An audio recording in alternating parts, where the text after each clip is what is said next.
elegant, successful, beautiful, classy, unique,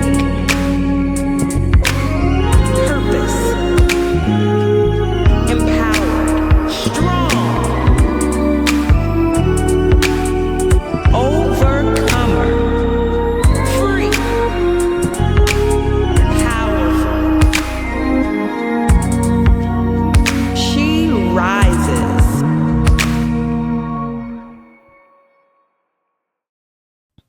Hey there, and welcome to Successful. Beautiful. And I'm Natalie, I'm Nikki. I'm Tanika. and we are excited that you joined us again today. Yes. We really do appreciate your support Yes, we very, do. very much. If you haven't taken the time to like, subscribe, and share, please be sure to do that and hit the bell notification thingy. All right. So we've had some really good shows. And we can tell that you guys like them with you watching and your comments and things of that nature. Thank you so much for that. Please continue and be sure to subscribe. Yes. Okay, so we are continuing with the First Lady. Mm-hmm. There's so much to this, as you guys can tell, and we just want to be able to share all of it, or as much of it as we can come up with or remember to share with you guys. Y'all doing okay today? Doing great. Yes, y'all look cute. Yes, so do you. Thank you. Oh, thank you. Okay, so some of the things that we've said that we would talk about, I think that we may have forgotten in one of the other episodes of the First Lady. So we have some things that we've laid out. So one of the first questions is, did you feel seen as a First Lady? That's a great question. Yeah. And if you did, of course, tell us why. And if you didn't, why? I felt that I felt seen by the people and by my husband, my ex-husband in some instances. Okay. So. Okay. You want to elaborate on that a bit? Or can you? Can you think of it? I'll come back. Okay. Okay. What about you, Nick? I will say, no, I did not feel seen. Mm-hmm. I am more of a background person. I really didn't feel that I had, gifts that most First Ladies have. Like you can sing and, you do your interior decor and things of that nature. So I felt like I really didn't have a gift to offer. So I wasn't in the forefront, which, I was okay with that. But I was so much so in the background that I felt invisible. Yeah. So I didn't feel seen at church. The people, of course, were very kind, and honored me, but I guess I feel like if I had to equate being seen to feeling that I mattered, I didn't feel that I mattered. Oh, that's good. That's good. Yeah. And sad. Yeah. Yeah. Good. And so, Natalie, that helps me to describe, because sometimes I'm at a loss for words. It was a lot. So I felt like I was seen when it was convenient for him. When it benefited him, I felt seen. Otherwise, there was this dismissiveness. And especially if what I had to offer he was happy with. If he wasn't happy with it, then it was dismissive. Yeah. Yeah. I felt seen by the people, but not by my husband. I felt seen by the people for the most part. There was still a part of me that I don't think that they ever just connected with. And that could have been because I didn't allow it. Right. Because I may have guarded that part of me so much. But I did not feel seen by him, even though each Sunday I was still up and in the pulpit too and had a microphone. I still didn't feel seen by him. Yeah. Yeah. Okay. Then we said that we would ask, Did your ex-husband trust your discernment? No. Oh, let me add this to that. Did you even realize that you had discernment? I will say I did not realize I had discernment because I was often told, you don't have discernment. Really? You're not discerning. And because he felt that way, he did not trust my discernment. Even when there were times where I knew spot on, but no. Wow. But you were told that you didn't have discernment. Okay. Nick. I did realize that I did have discernment. And did he trust my discernment? I believe that he knew I had discernment, but he would not admit to it. He would, oftentimes it would make him angry. If I said, hey, be careful with this person, or I see this, if it was a male and it benefited him, like if I can see that. But if it was a female and I was spot on, then it would make him upset. I think, did he trust my discernment? I'm going to say at times. I feel like at times. Yeah. If it, so this is kind of what it looked like on Sunday mornings. We would have someone do the welcome, things of that nature. Worship would go forward. This is toward the end of me in the ministry. Someone would, they would lead worship, things of that nature. And I would come up and I would do exhortation, and then I would just greet the people, if you will. So typically I would kind of pick up the last song that they sang, and God would do whatever he would do, with that, which oftentimes led to deeper ministry. I remember one Sunday in particular, I was coming up to the platform and there was a guest that was there, and I saw him say, watch this, right? Like I'm about to perform or whatever. So I got up and, and Holy Spirit moved, which he typically did, which I appreciated because I knew it was him, not me. But he typically moved, and, the worship was higher or whatnot. And then after service, the guest said, wow, your husband told me that you was going to do it. I was like, do what? So in that space, because I knew how to, I'm a worship leader, and I heard somebody say that a worship leader is an interpreter of what God is saying. I love that. And I didn't have those words then, but I knew that that's what I did. So in that space, I knew he saw it, and it looked good. But whether he trusted it or not, in that space maybe, but outside of that, I don't think so. Yeah. And for the benefit of those who don't really know what discernment is, can you give insight? Yeah, for sure. Simply put, discernment is being able to see a thing for what it really is. I'm sure there was way more words that I could use, but seeing a thing for what it really is, and not dismissing it. You see it and you see it. Right. And you're able to speak to it if that's what you choose to do.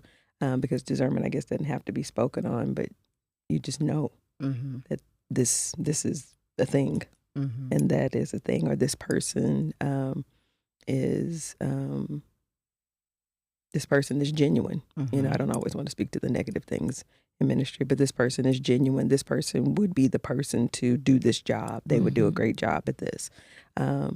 We should assign this person to this task, that kind of thing. But then it could also be, this person is a thief. Right. Yes. That person is a whore. Right. This person. Call it out. Okay, whore. I mean, where to lie it? Right. It ain't one. So that it could be. So you see things and you're able to, and it's different from prophecy, but we won't go into that. But yes. To simply put, you have more words for that? Because I don't have it. What'd you say? Because I don't have it. The devil is a liar. Absolutely. Yeah. Okay. How did you balance career, kids, church, husband, life? Yeah. What was the balance like for you? That Or did was- you didn't. balance? I'll say in that space, I did the very best that I could. Mm-hmm. There were often times, because I did mention in an earlier episode that when we started ministry, my oldest was 1, and then I had 2 more kids. Mm-hmm. So for a while, for quite a season, our children were young, Mm-hmm. and it was hard. It was hard, and I remember on some Sunday mornings I would just barely make it, Mm-hmm. and as soon as I walk in, people are trying to hug me, and I'm like, can you grab this diaper bag though? Right. Or this kid. Right. Yeah. And with that, because I do work full time, and at one point I even started my own fitness business, and that was also tough. But what I want to add to that is there are times when I felt like I was drowning, Yeah. and I would ask for help, from my son's father, and sometimes he would, and then he would do it, but it wasn't really consistent. Mm-hmm. And so a lot of times his response was, let's get Sister so-and-so to help you, as opposed to him helping, and his mindset was a little bit different in that he felt as long as it got done, that is what matters, which is true to some degree. However, I wanted both of us to be vested in doing the things to run our family and our home effectively and efficiently. And I felt like for him, it was just kind of not his thing to do, Mm-hmm. So that I struggle with that. Yeah. Yeah. What about you, T? I felt like I balanced, but I showed up with a trail of blood every service. Wow. Mm. I believe I've showed up, but there was a trail of blood. Wow. Elaborate on that. I felt like I was losing blood Mm-hmm. to die. Yeah. My spirit was broken. I was wounded, Mm-hmm. and I was bleeding, and I needed help. Mm-hmm. Wow. I did get help, but I felt like it would have benefited me had I received help earlier. And when I say bleeding, I was wounded. I went into the relationship, and I was already wounded from childhood traumas, and I experienced more trauma in the church and with him. For example, oftentimes I don't feel that my ex-husband protected me. He didn't defend me. Mm-hmm. And so that's wounding. Yeah. If someone is, this is my wife, handle the situation, stand up. I had to say that, here's how I need you to show up for me. Mm-hmm. And so if that was always the pattern, it's painful. Yeah. Especially because this is the person that I'm getting ready to go get in bed with. Mm-hmm. And so, I felt like I was wounded, but I still operated. I do believe I still help people, but I was bleeding. Yeah. Wow. I hate that. Yeah. I hate that. Did you know that you were bleeding? I did. Yeah. I did. I always wanted change. And so my ex was very dismissive. It felt like I irritated him a whole lot. I understand what the dynamic is now, but back then I understood it, but I didn't want to accept it. Mm-hmm. And I always thought things would change. Things are going to get better. Things are going to get better. Mm-hmm. And so they don't. So you bleed a little bit more. Mm-hmm. You help a few more people, Mm-hmm. and you just continue. It's a cycle. Yeah. So, and I'm not saying that it was all bad, but emotionally, he did not care about my emotional state. Yeah. Mm-hmm. If I was sad, it didn't matter to him. I hate that. I'm sorry. Yeah. I hate And that was it. I think when you're married to someone like that, it breaks your spirit. Right. Yeah. Mm-hmm. For sure. because I don't matter. I feel like I don't matter. Even if you say I do, that's not how I feel. So it's important when you're in relationships to feel like you matter. Yeah. And to receive love the way that you need to receive love. Yes. Yeah. And that's why love languages matter. Yes. The true love languages, and then you can do the other things, but that's why it matters to understand what your partner's love language is, what your children's love languages are, friends, so that you can give to people what it is that they need, not just what you want to give to them, because that's what you want, because that's what it boils down to, really. Right. You know, giving to someone what it is that you desire for someone to give to you. Yeah. What was the question? How did it balance? I don't know that I guess I can use the same answer that you did, Nikki, in that I did the best that I could. I was gonna say, I don't think that I did. I just kind of showed up and did the things that I was responsible for. So the ex-husband has ADHD, right? So lots of things were going on all the time. There was just a lot of stuff. Just a lot of stuff. I just chaos is a really good word to describe our lives, because there was no real order, because there was no leadership. You know, we just kind of, you know, we could do this and we might be able to do it well, but it wasn't structured, you know, and then it wasn't being said, hey, I need somebody that can help me put this together so that it's presented well. It was just, we can do it well, but let's just do it. You know, that kind of thing. It just wasn't there was no real administration and management to it, if you will. So that was in pretty much every area of our marriage, whether that was our intimate life, if that was our parenting, if that was, you know, church. That was just, it was chaotic. You know, just a lot of stuff. I just think about clutter. That's a really good word too. Just very cluttered. So for me, I was always heightened with that. So I said in one of the other episodes, I don't know that there was necessarily anxiety, but I think that there may have been. I just didn't recognize it.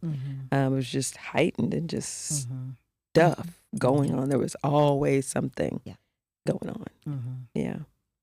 I can definitely relate. Yeah. I like that word. Yeah. That's a great description. Yeah. How did you emotionally, this is a good one. How did you emotionally and spiritually process leaving that role of First Lady? That is a good one. Emotionally, it was hard. I processed it by saying, in order for me to live, I have to do this. And I kept that at the forefront of my head. I have to do this. If I don't, I'm going to die. Yeah. Wow. And so I stuck to it. Yeah. Wow. And I always felt like I would have to end up making that decision. It's so crazy because I always felt that one day I was going to have to make that decision. Unfortunately. Really? Yeah. You know, when you think about planning, 5-year planning or 10-year planning, this is what we want to see, this is what we want to do in a relationship, I never could see past the next day. Wow. I always felt like I was drowning, you know, like I don't know that I had the thought of, you know, I can't plan or whatnot. But when I thought about plans, it always made me sad because I thought, well, I have to carry all of this with me into the next plan. You know, I didn't necessarily have hope, you know, for the relationship. I think I said in one of the other episodes that I always hoped that we would have a healthy relationship, but I didn't have hope based on what it is that we had, you know. Present moment. Yeah. So I always felt like I was drowning, and if I made a move, you know, or whatnot, then what would happen, you know? Like the visual that I have is like somebody floating but then if you move wrong, if you will, then you take on water. Mm-hmm. You know, I felt like that. Yeah. Wow. I'll say for me, I'm transitioning out of that was hard because I literally went to the church one Sunday, and then the next Sunday I was at a different church. And it was so abrupt. I feel like, I never got a chance to, some people you realize you only see on Sundays, so I never got to, say goodbye or what have you. But it was tough because just like you both, we planted our church. And so this is years of blood, sweat, and tears, that I invested into the ministry. And now, I'm no longer welcomed here because that's what it was. Like I couldn't go back, So I went to another church, and the transition has been interesting and different. Yeah. Because I went from serving, doing things, to now I just sit. I show up at church and I'm just a regular member. Which, that's different, so yeah. Yeah. So that takes us to another part that we had talked about, the where do you go after? Yes. Yeah. I think it was the next Sunday. I had opportunity to say goodbye, and I'm grateful for that. I think I am. I think I would hate that I didn't get to say goodbye.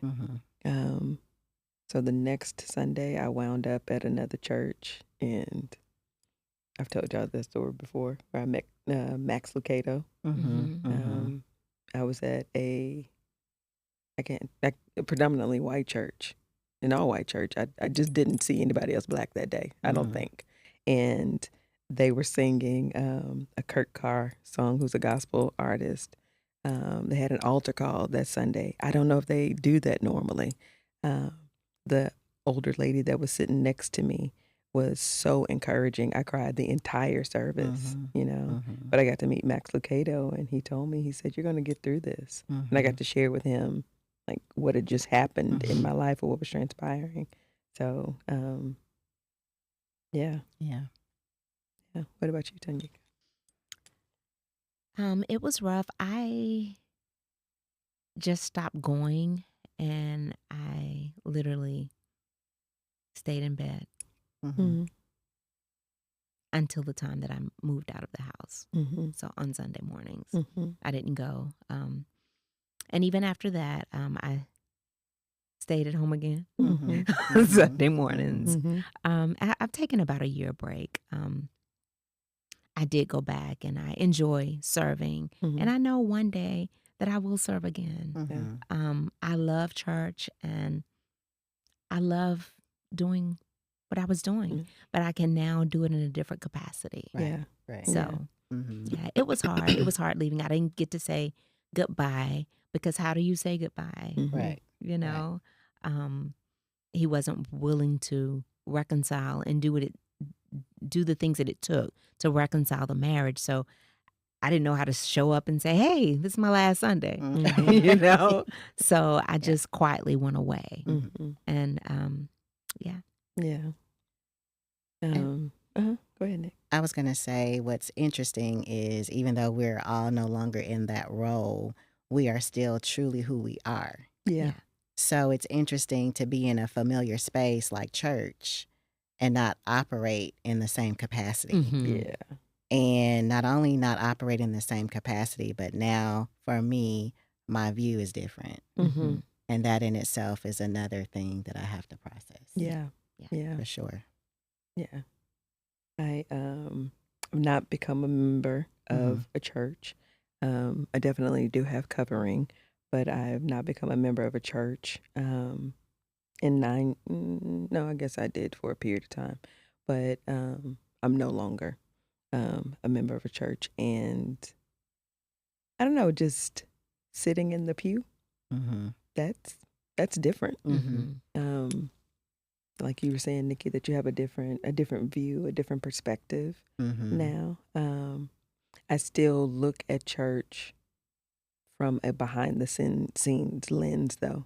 Yes. You know, I like thought I I was the only one notice, that did that.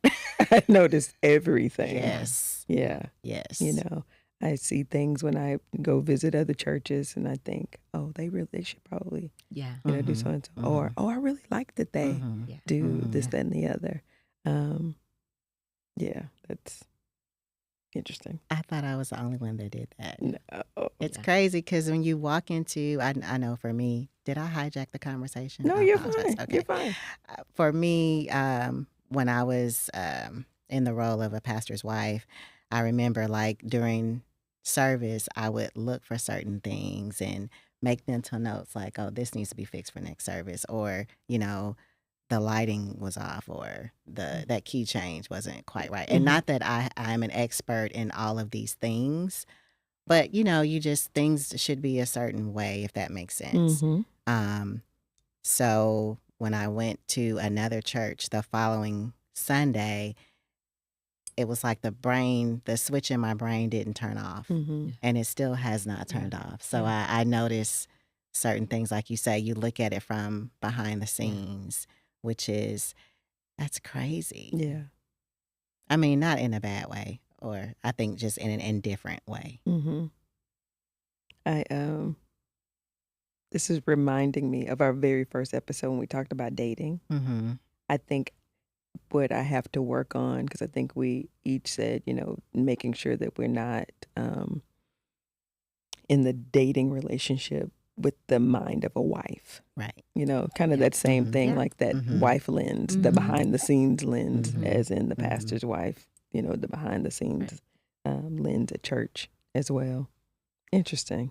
Yeah. I hadn't thought about those too. I think that's just, will take time. Yeah. Absolutely. Yeah. Yeah. Okay. So this is definitely something that I dealt with, and that was when I would visit certain churches. I am very selective about the churches that I will go to, the people that I will listen to. And even still, if it was somebody that I felt like was a person of integrity, I still questioned them, you know, like, are they actually living what it is that they're preaching? Having been married to someone that wasn't. Right. Y'all do that? Yeah. For sure. For sure. I was just at a conference a couple of weeks ago, and this particular conference I had been to previously when I was married, and when I went to the conference, it was just different. And I really had a hard time focusing because the one of the speakers, I wasn't familiar with him, but it was just so hard to focus and try to receive a word, because I'm looking in front of me and I see a man who is a pastor who I know is married, but doesn't act like he's married. And then I see another pastor over here, the same thing. So then as I'm listening to this speaker, I'm thinking, well, he just said that, but is that really, you know, what he practices behind closed doors? Yeah. So that hurdle, I'm still trying to overcome that hurdle. And something that you said, Natalie, about being selective about who you listen to and who you receive from is very important for many reasons. I will say for me, when I left and went to another church, I went to another church where the pastor was, I knew personally, and I knew that he was a man of integrity. Yeah. And I knew he loved his wife, you know, and just their relationship. They were actually mentors of, or I won't say mentors, friends of ours. And so I went to that safe place, you know, where I was under leadership that I could trust. Yeah. I did that initially as well when I left. What about you, T? I haven't been going, so but I can see having those same thoughts when I decide to consistently go, because I will. Yeah, Absolutely. So, and I think that's just natural to think, yeah, so to wonder. yeah, and I think it's something to pray for. Yes. Yeah, absolutely. Yeah, because we live in a fallen world and we're going to see it. Ours was not the end, you know. I would pray that it would be, but the world we live in, I'm sure we'll see more. But I pray that the person that I decide to sit under would be balanced and practice what he preaches. And they're definitely out there for sure. Yeah. They're definitely Absolutely. many. I believe that there are way more that are leaders of integrity, that are fully submitted to the Lord and not flawless, but aren't living lives that are harmful in any capacity, whether it's to themselves, their families, the congregation, or whatnot. And I have a very good friend a childhood friend that I've known since we were teenagers, and he pastors a large church in Houston. And he says to me, he said, Tanika, I never want to do anything that would bring shame to not only to God, but also to my family. Yeah. So he said, I'm always conscious of that. Not that I'm perfect, but he said, I always think about that. I don't want to bring shame to God nor to the people that they call dad, husband, pastor. So I'm glad to hear someone to at least think that way. Yeah. I love that. Yeah. I love that he verbalized it. Yes. Again, I certainly believe, I choose to believe that there are way more that live that. They may not say that, but they live that. Yes.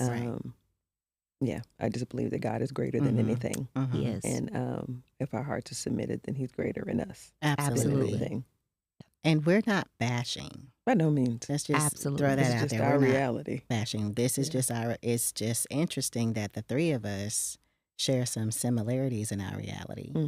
But, this is not bashing, because like you said, there are great leaders and great men of God out there. Most definitely. And women. And women, of course, that are, pastors as well. Mm-hmm.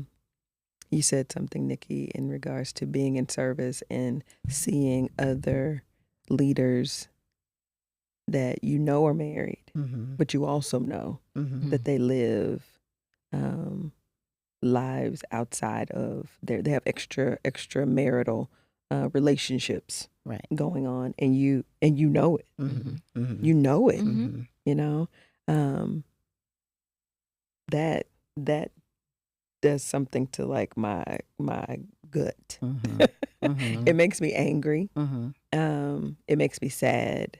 It's embarrassing. Embarrassing to the sense of being a representative of Christ and not representing him in that behavior.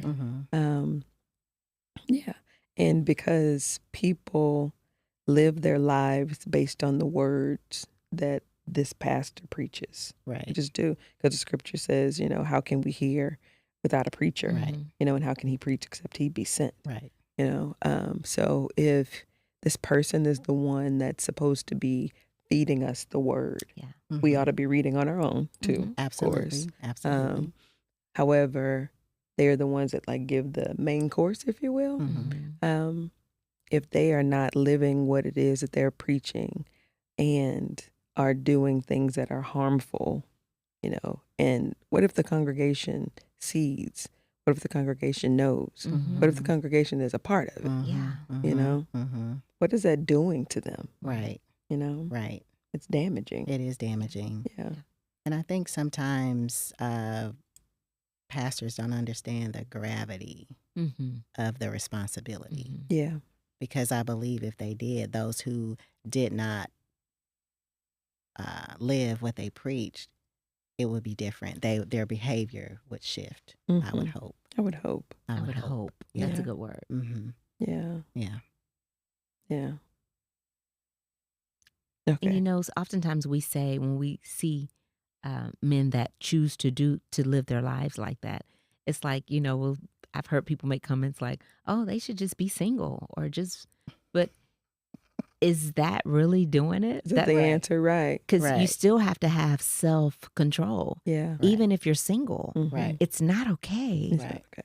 To sleep around and to that's not okay. And be harmful to and people. be harmful to people and play with people's feelings and play in their face. Play in their face and all the things. It's not okay. And so it's more about praying that God would satisfy your spirit and settle your spirit and allow you to have self-control. Yeah.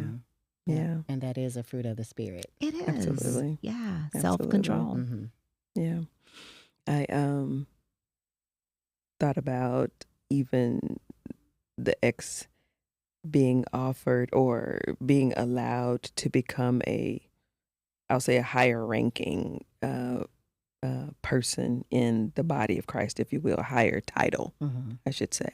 And so if he were married, the responsibility of the overseer would be for them to contact the wife to see if the wife is in agreement with her husband becoming or receiving this higher title, right? So the ex wasn't married, but I still got a phone call asking what my thoughts were in regards to the elevation. I got the phone call twice. What did you say? Hell no. Quote. Yeah. Exclamation point. Close quote. Yeah. Because what are we doing? Right. Because there was definite knowledge on the other end of the line of what had happened in our marriage, excuse me, and the impact that it had on me, on our children, on the congregation, and that what what we doing, Right. But I don't know I'm not sure if it happened through that particular fellowship or not, but it happened, so the title was given. I don't know what the function is like, but the title was definitely given. And I thought, how? Right. How? Right. Yeah. If we're operating as the scripture says, how's this happening? Right. Yeah. And I just believe that when it does happen, like you say, you question, because it's a valid question. But, at the end of the day, that's between him and God, and guaranteed, if he hasn't changed his behaviors, just like his family was destroyed, he'll destroy anything that he touches. So I don't, I was in the same position. I don't worry about that. You can be the Pope Bishop, if that is a thing. It's okay. Right. Because just like you didn't want accountability in this relationship, it'll come back again. So you go right ahead, Pope Bishop.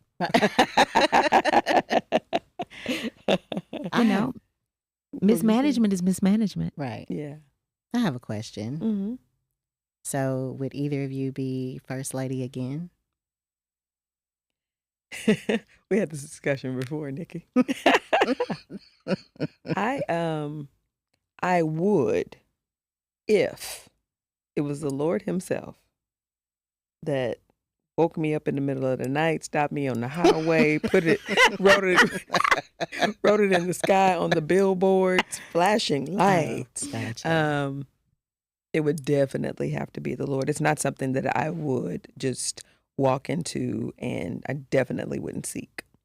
But if he said so, then I would, because I trust him, and then I trust, because being the pastor's wife was never the problem. Right. It was being his wife. That's good. That was the problem. Maybe I should say being the first lady, because that's what the people, I don't know. That was never the problem. I absolutely loved being the pastor's wife. I loved serving the people. Loved that. It was being his wife that was the problem. Yeah. Wow. Yeah. So if God said so, I would. I don't know if I'd be, kicking and screaming or not, but possibly. But I'd do it. the pause. No, you wouldn't.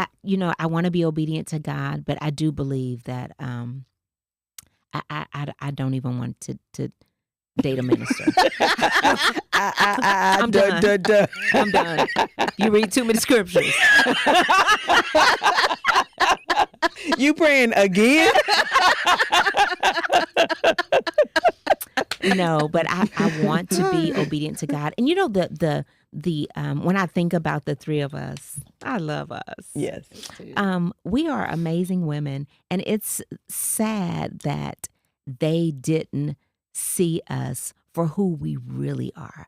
I feel like your ex missed an opportunity, huge opportunity. Your ex missed an opportunity. My ex missed an opportunity. They really, I don't feel like mine really got to know who I really am. And so that's the sad part. We have a lot to offer in ministry. We're gifted. We're talented. We're anointed. We were anointed to do this. Yes. And so that's the sad part. Yeah. But it's their loss. Yeah. Absolutely. Yeah. Would you, Nikki? Say what? Say what now? Say what now? Shot who? What? Get Would somebody you be a else pastor's to do wife it. again? No. No. Yeah. No. Okay. And simple as that. Simple as that. No is a complete answer. What was It the is. guy name that he had a song? Bishop Bullwinkle. What was his name? Hell no. No.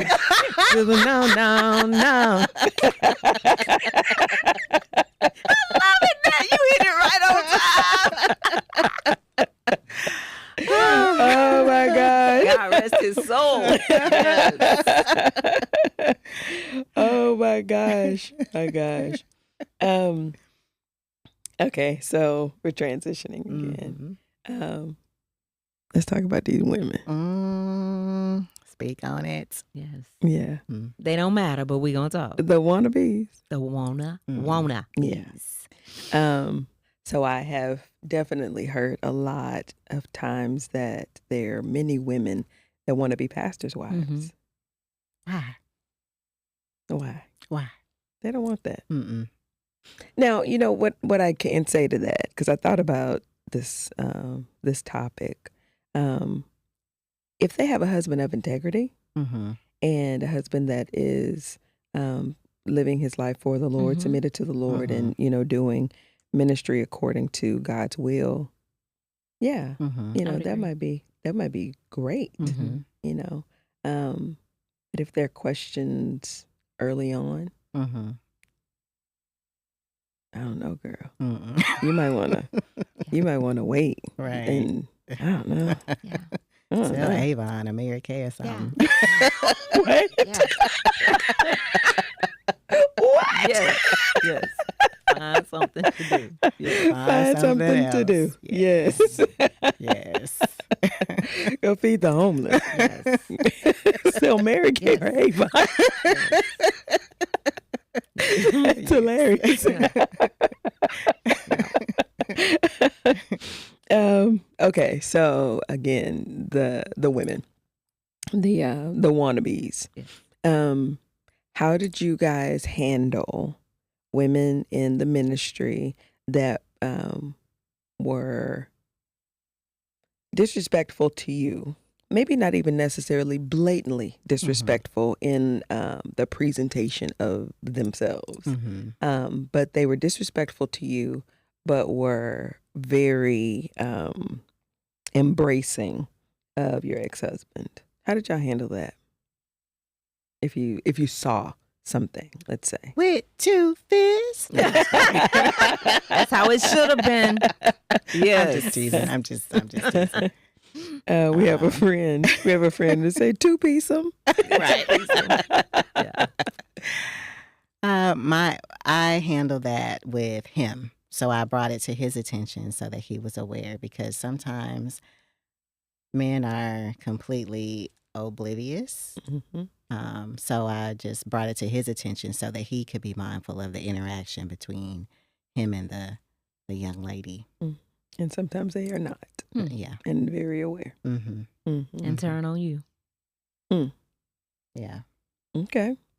I had a woman once, this was after service, and I'll say with me, my it was just my role was different because, like I said, I wasn't really out front. I was more behind the scenes. So a lot of people didn't know that I was the first lady because I had never sat on the front row. And, sometimes I show up in jeans and a t-shirt. So, they just didn't know that I was the pastor's wife.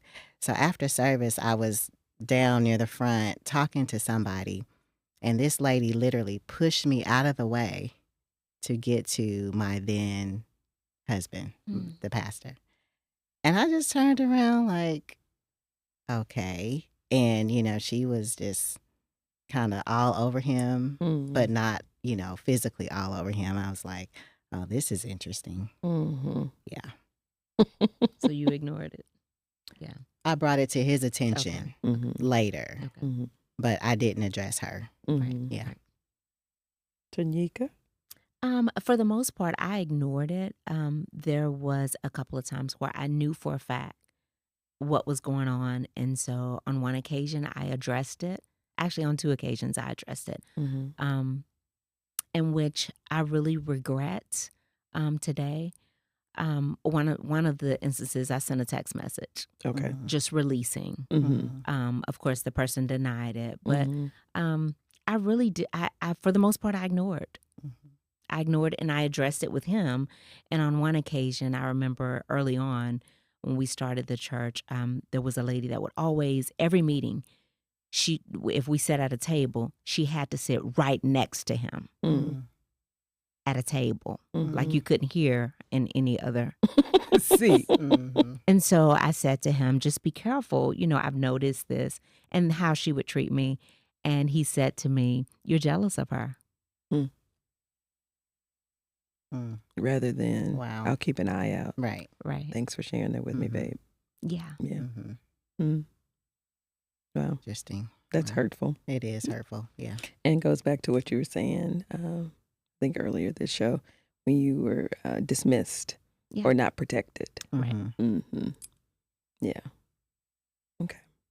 I know in the first episode of The First Lady, I don't even know what episode this is of The First Lady because there's so much to talk about here. So much, yes. Nikki, you defined what the First Lady is, what that title is, and I think you said the wife of the pastor, right, of the senior pastor.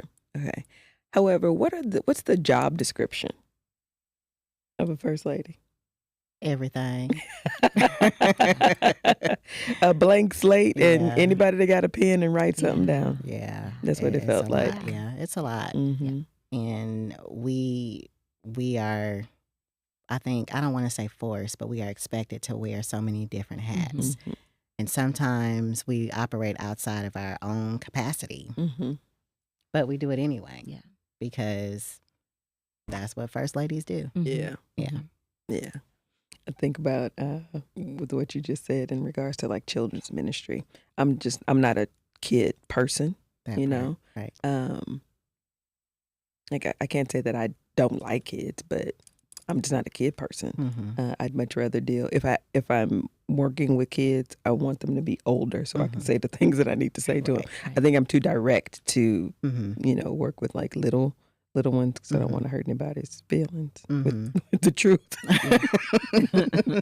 with my directness, honestly. But yeah, just having to go and watch kids even for a short period of time. That's just get somebody else to do it, right? So that it's effective. Right. There are a lot of misconceptions in regards to the role, though. I think that sometimes people assume that because you are the pastor's wife that you two are called to like preach or, do certain things. Did y'all experience that? Yes. Nikki like, did. They wanted me to do everything. Right. Did you do it? To some degree. So I did speak at a few of our women's conferences, and I've even spoken at other churches before. I would definitely say I felt like that was not what I was called to do. I have no problem standing up in front of 48 people and talking about mitosis and photosynthesis. Mm-hmm. But you want me to stand up in front of hundreds and talk about Jesus? Mm-hmm. That's different. That's different. That's Yeah. a different animal Yeah. for me. Okay. Yeah. What about you, T? I didn't like it, like Nikki said, but the more I did it, the more I became a little bit more comfortable in it. Mm-hmm. But I still depended totally on the Lord Mm-hmm. to give me grace and to give me the right words to say. Mm-hmm. And so the more I did it, the more I became comfortable in it. Mm-hmm. Mm-hmm. I had a thought while you were talking about you, Tanika. She might fight, but she love her some Jesus. Yes. Don't come over here with no foolishness. Yes. You know. Yes. But she love her some Yes. Jesus. Mm-hmm. So the misconceptions of ministry. So I don't even know if y'all know this about me, but I'm an ordained elder. Did y'all know that? No. I knew there was a reason why you were so holy, though. The intercessor. So preaching, I did do and will. I'm way more comfortable though in leading worship or speaking in regards to mental health. You know, I can talk about Jesus while I'm leading worship, Mm-hmm. but like standing and delivering a word, I'd rather not. But there's you a call can. there, but I Yeah. can. Mhm. Yeah.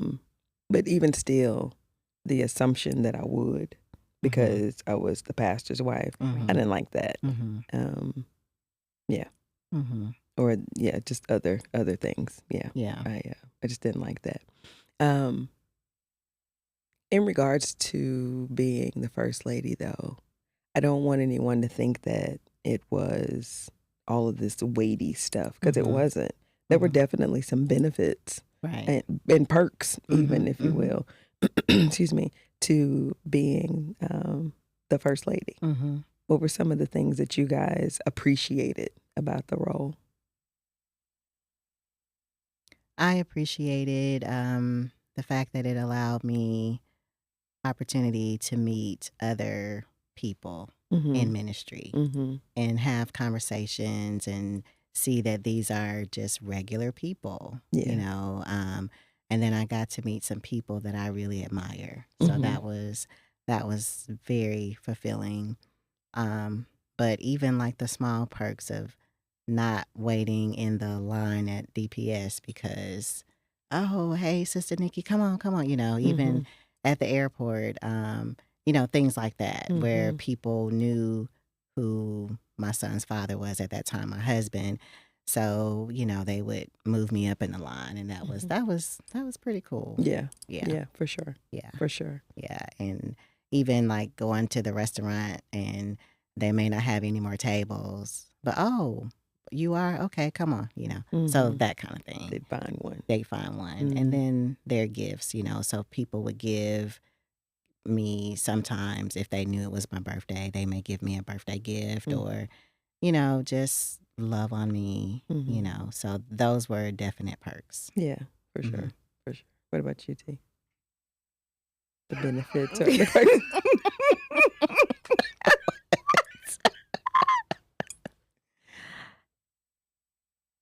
I don't know, Natalie. I don't. I'll have Can't to think of pass. them right Yeah. now. Okay. Mhm. Okay. Okay. I can agree with you, Nikki. I enjoyed the, I don't know, just the love of the people that were loving. Mm-hmm. You know, That's a good way to say it. Mm-hmm. I remember we had a kiosk in the mall. Mm-hmm. You know, one of the spinny things in the food court is where they typically. Well, I guess they were throughout the mall. We had one or two of those in the mall up in Frisco. And I remember going into a store after it had been up for a while. And when I walked in, there was a young guy and he looked at me. And I could tell he like recognized me, but he like looked at me, then like looked away. And I thought, it's interesting. You know, so I'm doing what I'm going to do. And he walked up and he's like, excuse me, ma'am. He said, I saw your kiosk and, you know, I saw your picture, you know, in the mall. And I said, oh, did you? And I said, have you been to the church? And he was like, no, ma'am. I typically work on Sundays. And so I told him whenever the Bible study was, I don't recall. He said, "Oh, okay, I can come to that." He was like, "It was such a pleasure to meet you. I'm glad you're nice." Wow. And I was like, "Yeah, I Wow. don't have a reason not to be." Right. You know? Right. And so when he came, I went to him, you know, after Bible study. He was like, "You remember me?" You know, and just getting to meet people, Yeah. you know, that I probably would have met him had I walked in, and it would just have been a normal customer and worker exchange or whatnot. But that was different. I thought that was pretty cool.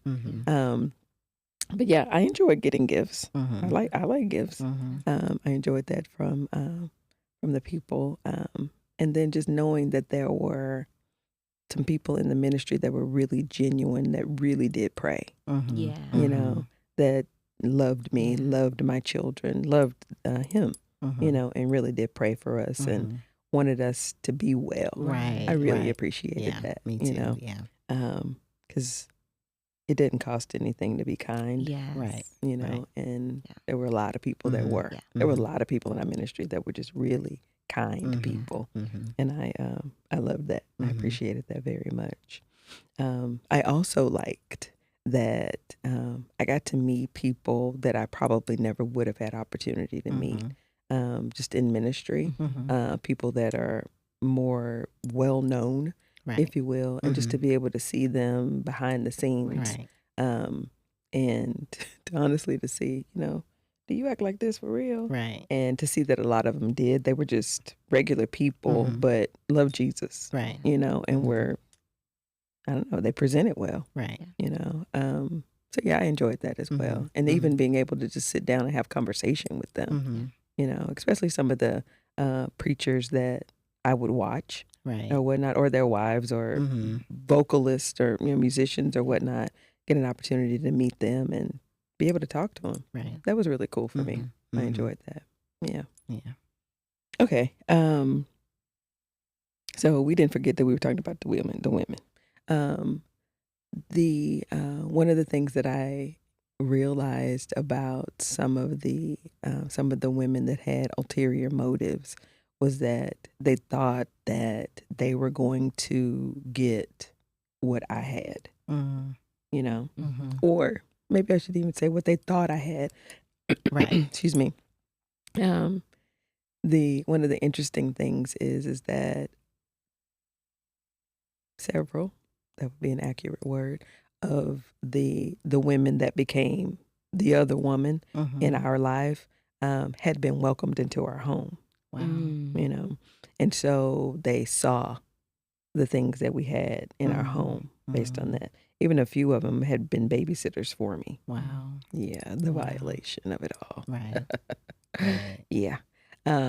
But they wanted that, you know, and I guess the thought was, if I do this, then I get that, you know, but not realizing you might do this, but you will never have this, you know, that belongs to me, right, you know, or to my family. right.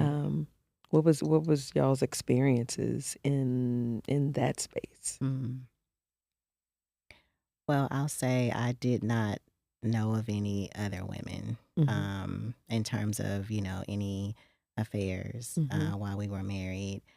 But I will say, while we were separated, I became privy to some things and relationships, and there was a young lady who was a member of our church, and she posted their conversations, their DMs on social media. Oh, wow. And some of them were extremely inappropriate. Yeah. Extremely inappropriate. And, you know, I didn't know. I didn't know. And then I was mad because I didn't know, you know, because I blindly trusted. That's what you're supposed to do in marriage. Yeah. Yeah. Yeah. You are. Yeah. Yeah. Yeah. So I didn't know. But that was, even that was heartbreaking, you know. It's disappointing, I'm sure. Yeah. Yeah. Very. Yeah. What about you? This look on your face. What was the question again? I'm sorry. We're just talking about other women wanting, well, I was saying wanting what I have. I would say I can only recall one instance, and I believe that there was some mental issues there because she was married too. So, but they didn't have a lot, and so she gleamed at him, and then in turn at me. So it was quite dysfunctional. So, just gleaming at something that you don't have and something that you will never have. Right. I also believe that there's a misconception from those that are not in that role that there is a bunch of glitz and glamour. Right. Yes. Absolutely. Yes. You know, that there's like this pageantry to that role. Did y'all get crowns? No. No. I never got to. No. No. Yeah, that wasn't happening. No. Yeah. So the misconception and the, I don't know, what the thought that this will be theirs, that this will be something great that they can have or whatnot, but not knowing the sacrifices or just the truth of it all, and that there are sacrifices that are many sacrifices by you, by your children. You know, financially, you know, you give up a lot to sit in that role and to assume that just what you see on a Sunday morning, the Sunday show, that's all that there is. Right. Yeah. It's not. It's not. So much more. So much more. Yeah. And do you think sometimes that it's not the fascination of gleaming at something that they want, like from the things that we have that they want, it possibly is him. They want him, and the idea that they are interested in them and not their wives. You know what I'm saying? I think sometimes women become like fascinated with that. Oh, he wants me. So sometimes I don't think that it's so much of wanting what the First Lady has. From a material perspective, it's him. I think it's both. It could be, yeah. You're right. Yeah, I don't disagree. Yeah.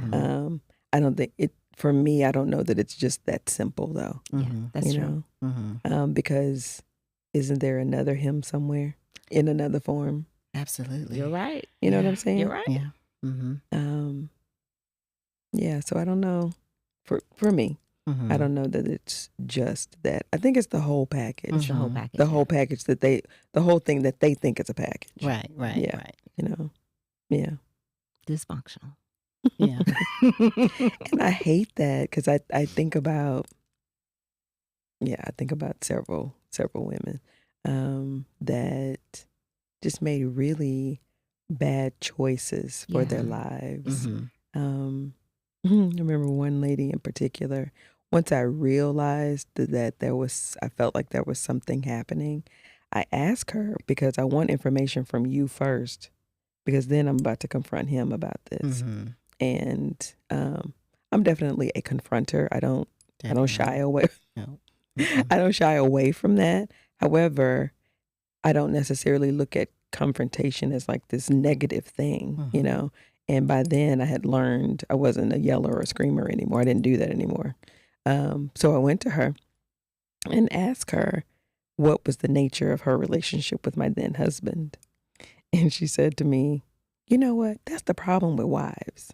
They always come into the woman, asking the woman, you know, about what's going on in their relationship. Okay. And so I stood there for a moment because I felt all of the other stuff rising up. The two-piece. And then I said, well, I came to you as a woman because I don't want to make an assumption of something that's not true. Right. You know, so if this is something that's happening, I don't have an issue with you because I'm not married to you. I don't have a vow, you know, with you. You know, you can do whatever it is that you want to do. Him, on the other hand, he's made a vow to me, a commitment to me. I got a problem with him, you know. And so, well, she said something else, and I walked away because at this point, Nat about to show up, about to cuss you out. Exactly. because it sits down at the bottom of my feet. You from Oak Cliff? It ain't gone. I'm from Oak Cliff. I got plenty to say. But just that, and of course, it turned out that they, had been together or whatever. So yeah, just the thought that there's a right, maybe even in that space. Yeah. Yeah. I have lots of stories I could tell, but I won't. Anything else on the wannabes? Nope. I think that about wraps it up. Yes. Mm-hmm. Okay. There's still wannabes. Mm-hmm. Yeah. Yes. Okay. Well, thank you guys for watching. Successful. Beautiful. And we appreciate your support. Remember to like, share, and subscribe. It's a little button right there. Right there. All right. Have an amazing day. Bye. Bye. The content shared on this podcast is intended for informational, educational, and entertainment purposes only.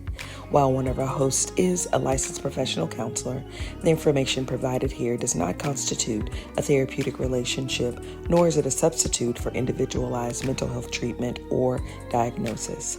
Listening to this podcast does not create a client-therapist relationship between you and our hosts.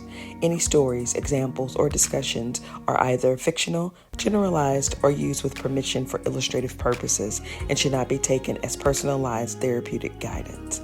If you are in need of mental health support, we encourage you to consult with a licensed mental health professional in your area. If you are in crisis or experiencing a mental health emergency, please contact 911, your local crisis line, or 988, the National Suicide Crisis Lifeline. Thank you so much and enjoy the show.